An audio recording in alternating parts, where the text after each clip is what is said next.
안녕하십니까. 은평소모병원 조현석입니다. 이 동영상은 글렌휘메럴 조인트에 있어서 레이브룸의 정상과 비정상 관절경 소견에 대한 내용으로 정리해 보았습니다. 먼저 노멀 베리언트 중에 서브레이브럴 홀이라는 경우입니다. 안테로 슈페리어 레이브룸에 마치 구멍이 뚫어진 것처럼 저렇게 되어 있는데 저 부분은 파열이 아닙니다. 정상적인 구조입니다. 다음은 뷰포드 컴플렉스라는 노멀 베리언트입니다.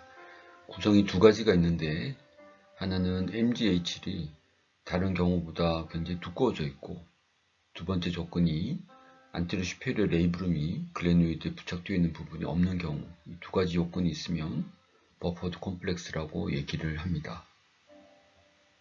그리고 이 버퍼드 컴플렉스가 임상적으로 의미가 있는 경우에는 있는 이유는 이 부분이 레이브럴 테어로 오인해서 아래쪽 부분의 레이브룸을 리페어하게 되면 MGH이 짧아지고 되고, 이 때문에 포스트오피로 오히려 익스널 로테이션에 제약을 남길 수 있다라는 의미로 레이브럴 테어와 혼돈하지 말아라 라는 인상적인 의미를 가지고 있습니다. 바이셉스 루트도 언스테이블 하고, 이 부분, 지금 프로빙하는 부분에 글레노이드 위에 레이브룸이 연결성이 없습니다. 아래쪽과 차이가 있죠. 그래서 이거를 버퍼드 콤플렉스라고 얘기를 합니다.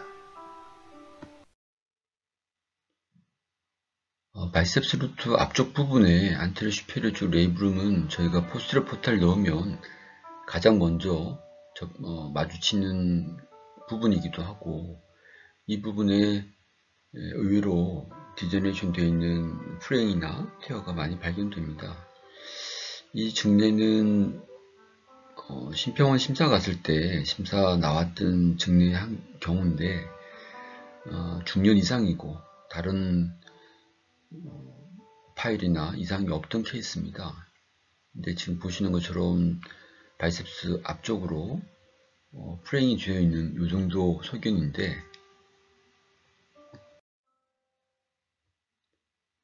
저렇게 숫자 앵커를 삽입을 하고 고정을 하셨더라고요.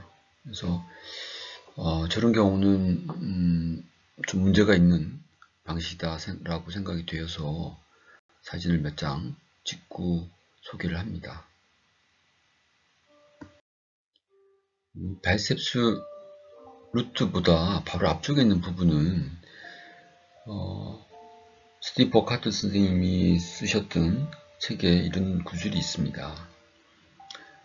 앞쪽 안테리어 슈페리어 쪽에 위쪽에 있는 부분의 레이브럴 디테치는 거의 이그노어 해야 된다.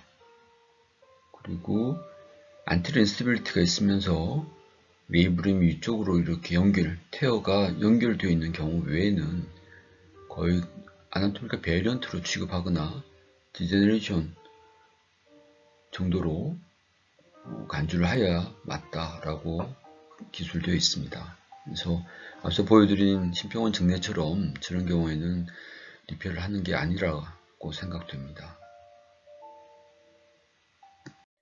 조금 더 앞쪽 아래쪽으로 내려보면 이제 알프사를 구분하셔야 되는데, 이 클래식 방카트의 변입니다. 지금 보시는 것처럼 안테리어 슈페리어에서 내려다 보면 뒤에서 보면은 레이블은 글레노이드 앞쪽 레이블이 보이질 않고, 안테리어 슈페리어에서 내려다 보면 글레노이드 미디얼 사이드로 들어가서 붙어 있는 것을 알프사라고 얘기를 합니다.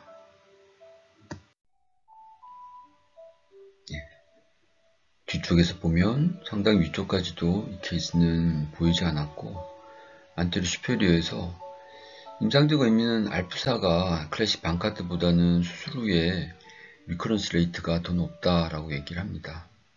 또 하나 뒤태치되어 있는 부분에 재가는 부분에 테크니컬 팁이 경험이 조금 필요합니다. 이번에는 위쪽으로 올라와서 슈페리어 레이브룸입니다. 바이셉 루트 쪽은 정상적인 소견이고, 포스테리어 포탈이 바로 들어가는 포스테리어 슈페리어 부분을 확인할 수 있는데 지금 증례처럼 잘 보이지 않는 경우가 많죠. 수술 전에 포스테리어 슈페리어 쪽이 의심이 되는 경우에는 지금처럼 라테랄 포탈이 조금 더 라테랄 쪽에서 만들어야 위에서 내려다 보듯이 볼 수 있고, 이 증상 증례는 MDI 컴포넌트가 있던 환자인데 인피리어 쪽도 레이브럴 범프도 낮고 크랙도 있고, 슬랩 자체는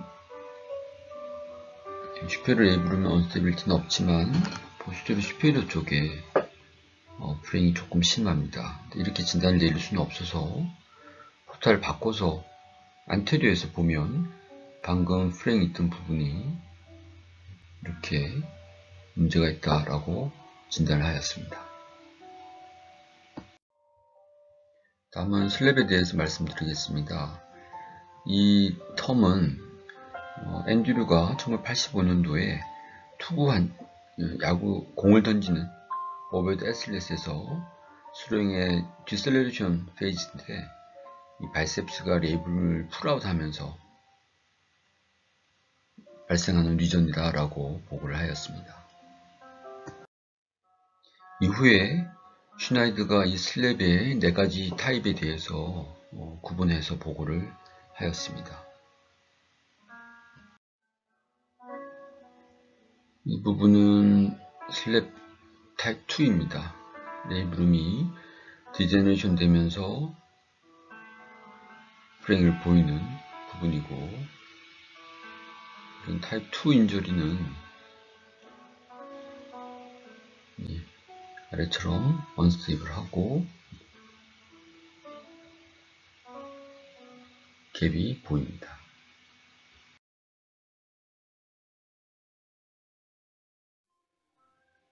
이 장면은 남자 36세고 폴다운 인저리로 숄더 페인을 내원했던 환자고요. 안테리어 프로빙하면 5mm 이상 벌어지면서 안쪽에 시뉴빌리제이션이 보였던 증례입니다. 필백에서도 루트 자체가 언스테이블합니다. 이 증례는 트리플 레이브럴 인저리라는 개념인데, 슬랩 트라우마 이후에 슬랩이 타입 3로 버켓 핸들처럼 되어 있고,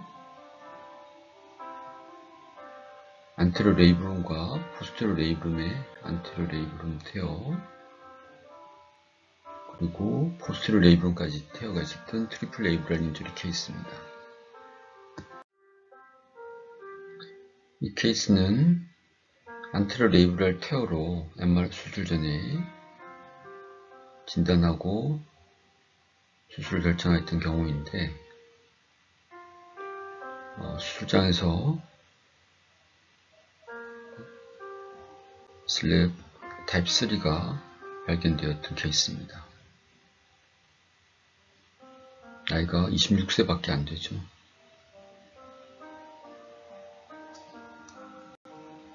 환자는 31세 환자였는데 슬랩 테어가 있으면서 바이셉스 롱헤드를 따라서 쭉 찢어져 있는 겁니다. 뒤쪽 부분까지 상당히 진행이 되어 있고 바이셉스 인트라티큘러 포션까지 테어가 파급되어 있던 케이스입니다. 이후에 마펫이 다른 레이브룸과의 콤바인드 내용에 따라서 10편까지 구분을 하였습니다. 마펫의 5형은 슬랩 2와 안티리어 레이브룸이 콤바인 되어 있던 케이스다라고 얘기를 하는데, 약간 디제너레이션 타입의 안테리어 인피리어까지 테어가 되어 있는, 나이가 44세밖에 안 됩니다. 그렇고 슈피리어 레이브룸은 버켓 핸들 테어로 진행되려고 하는, 그래서 명확하게 타입 5라고 구분할 수는 없죠.